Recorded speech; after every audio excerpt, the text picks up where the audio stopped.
When Shaquille O'Neal walked into the East Wing ballroom of the Sutton Halloran Hotel on Park Avenue in Manhattan at 8:14 on a Thursday evening in November, he was not dressed like a man worth $400 million. He wore a simple charcoal suit off the rack, a white shirt without a tie, the top button open, and shoes that had clearly walked through a lot of airports. No watch, no ring, no entourage, just an invitation in his jacket pocket and a half-empty glass of sparkling water in his hand. The ballroom smelled like cut roses, cold champagne, and the faint copper of money that had been in a room together for so long it had its own weather. A string quartet played near the back. Chandeliers hummed at a frequency only servers and security ever notice. Near the center of the room, beside a marble fountain shaped like a leaping fish, stood a tall, thin man in his late 50s, in a navy suit that cost more than most people's cars. And the moment Shaq stepped past the second pillar, that man's eyes locked onto him, and a small, tight smile moved across his mouth. His name was Whittaker Vance III. He was worth $2.5 billion. He had been waiting for this. And Shaquille O'Neal walked toward the bar and said absolutely nothing.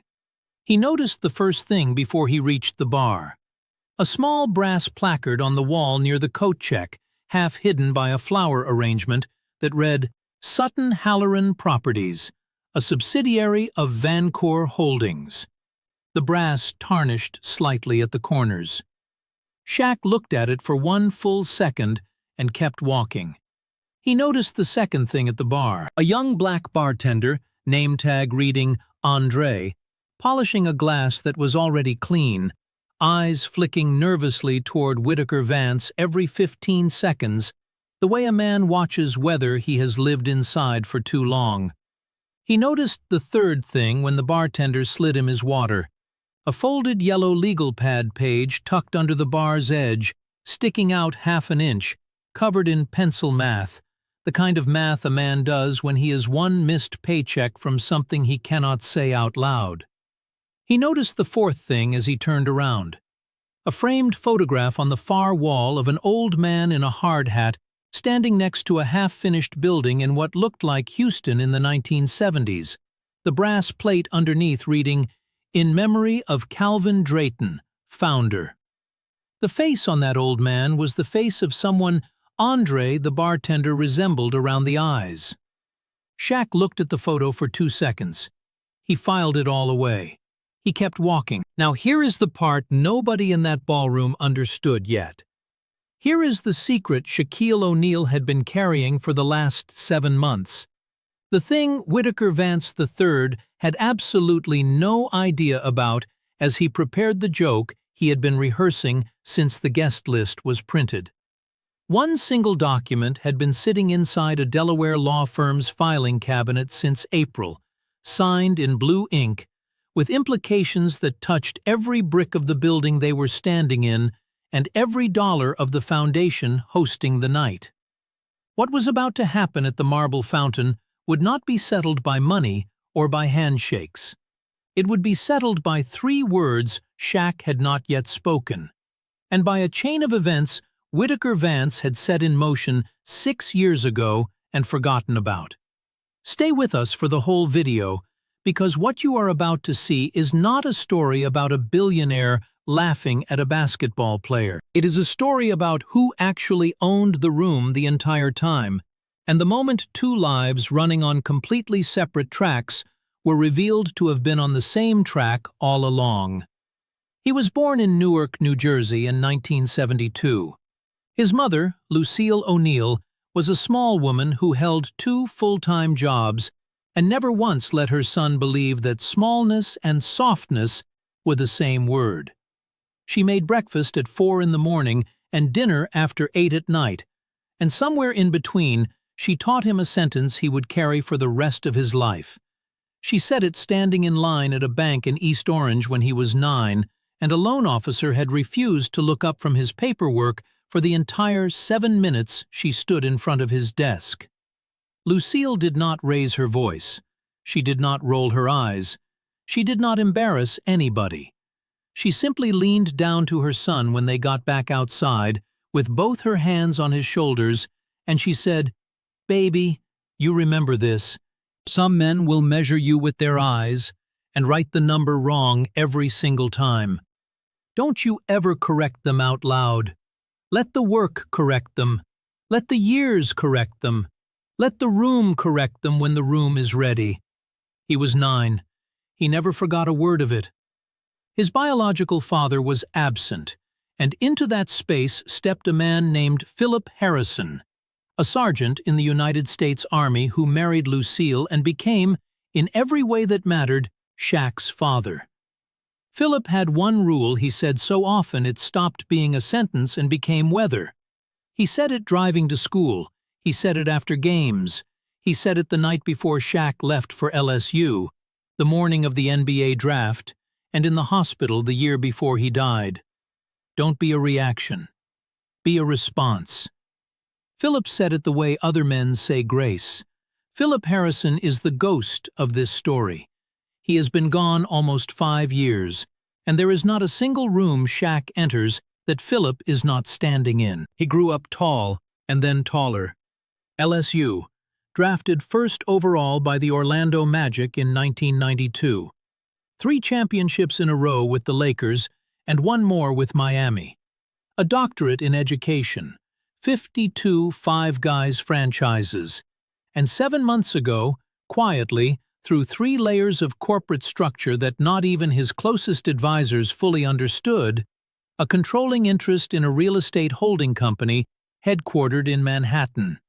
The kind of life that on paper looks like a fairy tale, and in person looks like a man who still walks into a charity gala in a suit off the rack, because his mother always told him a man who forgets where he started will forget who he is.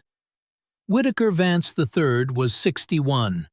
He had been born in Greenwich, Connecticut, into a family that had been wealthy for so long, the wealth had stopped feeling like a fact and started feeling like a personality trait. He had inherited his first $100 million at 22 and turned it into $2.5 billion through timing, intelligence, and an instinct for cruelty he had learned to call confidence. He was, in most measurable ways, a successful man. He was also, in ways he never admitted to himself, a frightened one. His father, Whitaker Vance II, had spent the last 12 years of his life telling anyone who would listen that the boy did not have what it took to keep the family name afloat. And he had said it on his deathbed, and Whitaker had been in the room. That was 19 years ago, and he had not slept a full night since. 6 years ago, he had pushed an older black executive named Calvin Drayton out of the founding chair of Sutton Halloran Properties through a series of board maneuvers that were legal and ugly, and the kind of thing that does not appear in the obituary that ran when Calvin Drayton died of a stroke 14 months later. Calvin Drayton had a grandson. The grandson was now 24 years old, tending the bar at the Sutton Halloran Ballroom because 3 years of pre-law tuition had run out, and his mother had cancer, and the math on the yellow legal pad under the bar was not adding up. Whitaker Vance did not know any of this. He had stopped knowing things like this a long time ago. He had come to the ballroom that Thursday with the kind of buoyant cruelty that overtakes him whenever he is about to humiliate a man. And 3 weeks earlier, when he saw Shaq's name on the guest list, he had decided he would do it in front of the whole room. He had rehearsed the joke twice. The second time, alone in the back of his car on the way to the hotel, he had laughed out loud at his own setup. The fundraiser was for a youth literacy foundation. A retired federal judge named Eleanor Mosby, 73 years old, with white hair cut in a clean bob, was seated at table 4 and had been watching Whitaker Vance from across the room for 20 minutes, the way a woman watches a fire she has decided not to put out yet. A young financial reporter named Priya Sharma, 29, on assignment for a publication that paid her too little, was 3 feet behind Whitaker, pretending to look at her phone. Andre Drayton was behind the bar, polishing the same glass, doing the math in his head about whether he could afford the train back to Queens or whether he would walk. Within 4 minutes of Shaq accepting his second glass of sparkling water, Whitaker Vance had crossed the marble floor with 3 investment banker friends in tow, and stopped 6 feet in front of Shaq, and tilted his head the way men tilt their heads when they have already decided the outcome of a conversation that has not begun. The quartet was between songs. Half the ballroom heard him say, in a voice pitched to carry, "Mr. O'Neill, I have to ask, when the basketball check ran out, what did you do? Buy a chicken restaurant? I keep reading about your little franchises. Truly charming. It's adorable when athletes try to play businessman. Have you ever in your life sat at a real table?" One of his friends laughed first, then the second, then a thin, nervous laugh from a woman behind them who did not know what she was laughing at. 3 other tables turned to look. Whitaker held the smile. For a long moment, nothing in the ballroom moved. The smell of the cut roses got sharper the way smells do when a room goes quiet. The quartet started the next song and stopped 2 notes in because the cellist had felt the temperature change. Andre Drayton stopped polishing the glass. Eleanor Mosby's hands, folded in her lap, did not move, but her eyes did. Priya Sharma started recording. Whitaker Vance's 2 friends were still smiling, but the smile had started to do that thing smiles do when they realize they are alone in the room. Shaq did not say anything for a full 4 seconds. He looked at Whitaker Vance the way a man looks at a building he is about to walk past on his way somewhere else. He set his glass down on a passing tray. He took 1 breath. He looked briefly at the brass placard near the coat check. He looked briefly at the photograph of Calvin Drayton on the far wall. He looked briefly at Andre behind the bar, and then, in the voice his mother had used in that bank in East Orange 40 years ago, he said, very quietly, the 3 words this entire story has been walking toward from the very first second. I own it. But before you hear what happened next, you need to feel the full weight of what came before it. Because what is about to happen in the East Wing Ballroom is not a small thing. And the small thing it pretends to be is the disguise the large thing always wears. Nobody moved. Nobody spoke. The entire ballroom held its breath. Whitaker Vance's smile did not drop immediately. That is the worst part. It hung there for almost 2 full seconds before his brain caught up with his face. He said, with a small, forced laugh that did not match anything, "I'm sorry. You own what?" Shaq reached into the inside pocket of his charcoal suit and took out a single folded sheet of paper, and he held it but did not unfold it. "This building, Sutton Halloran Properties, as of April 14th, through Vancor Holdings, which I acquired the controlling interest in through 3 intermediaries you do not have on your list of competitors because your team has not been looking in the right direction for 7 months. The foundation is yours. The building is mine. The chair you have been sitting in, sir, is mine." He unfolded the paper exactly once, just enough for Whitaker Vance to see the letterhead and 1 signature line, and then he refolded it without showing the rest. Whitaker Vance did not speak. His mouth opened in stages, the way mouths open when the brain is rewriting the last 30 seconds of a man's life in real time. The 2 friends behind him took 1 full step back without realizing they had done it. Priya Sharma was still recording. Eleanor Mosby unfolded her hands slowly and placed them on the white tablecloth. Andre Drayton, 24, the grandson of Calvin Drayton, was holding the polishing rag completely still. Then Shaq did the thing nobody in the ballroom was ready for. He turned, slowly, away from Whitaker Vance and looked across the room at Andre and said, in the same quiet voice he had used for the 3 words, "Son, what's your last name?" Andre's mouth went dry. Drayton, sir. Shaq nodded. Your grandfather was Calvin Drayton. It was not a question. Yes, sir, Shaq said. I bought this company 7 months ago because I read an article 3 years ago about what happened to him. It took me 4 years to put the financing together and another 3 months to close it quietly. I came tonight because I wanted to meet whoever was running the bar before I made the call tomorrow morning. I did not expect it to be you. Andre Drayton, who had not cried at work in his life, put one hand on the bar to steady himself. Shaq turned back to Whitaker Vance. Sir, you do not work here anymore. The paperwork was drafted last week. It will be served Monday. You will keep your foundation. You will not keep this chair. And then Shaq said the thing that, 4 days later, would be the most screenshotted 3-second clip on the internet for a week. In a voice almost gentle, he said, My mother told me, when I was 9, that some men will measure you with their eyes and write the number wrong every single time. She said, don't correct them out loud. Let the room correct them. The room is ready.